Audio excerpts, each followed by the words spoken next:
un groupe affilié à Al-Qaïda a tué des dizaines de civils et 8 soldats depuis le début de l'année au Togo, a déclaré la semaine dernière le ministre togolais des Affaires étrangères Arter, dans une rare reconnaissance officielle du coût humain de la montée des attaques. Robert Duss, ministre des Affaires étrangères, a précisé que 15 attaques dans le nord du Togo avaient été menées cette année par Jamaat Nusratul Islam wa al-Muslimin, JNION, un groupe insurgé du Sahel ouest africain. Il a évalué le nombre de civils tués à 54. Le Togo fait face à une augmentation de l'activité djihadiste ces dernières années, alors que des groupes liés à l'État islamique et à Al-Qaïda se sont propagés depuis le Sahel.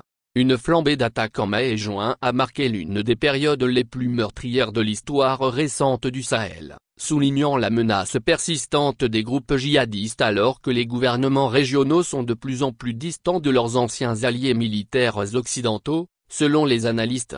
La violence dans la région au sud du Sahara a commencé lorsque des groupes djihadistes ont détourné une rébellion touareg dans le nord du Mali en 2012.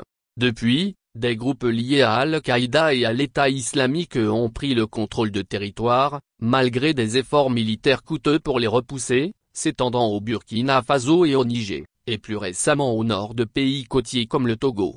Des milliers de personnes ont été tuées et des millions d'autres déplacées par les combats. Robert Duss a indiqué à Arter qu'environ 8000 soldats togolais sont déployés dans le nord du pays, à la frontière avec le Burkina Faso voisin. Selon les analystes, le JNION a intensifié ses attaques au Burkina Faso. Le ministre a souligné que la coopération entre le Togo et le Burkina Faso était très bonne, ajoutant que le Togo joue un rôle de pont entre la communauté économique des États de l'Afrique de l'Ouest, ceux de AO, dont il est membre, et la Confédération des États du Sahel, qui regroupe le Burkina Faso, le Mali et le Niger, aujourd'hui dirigés par des juntes militaires.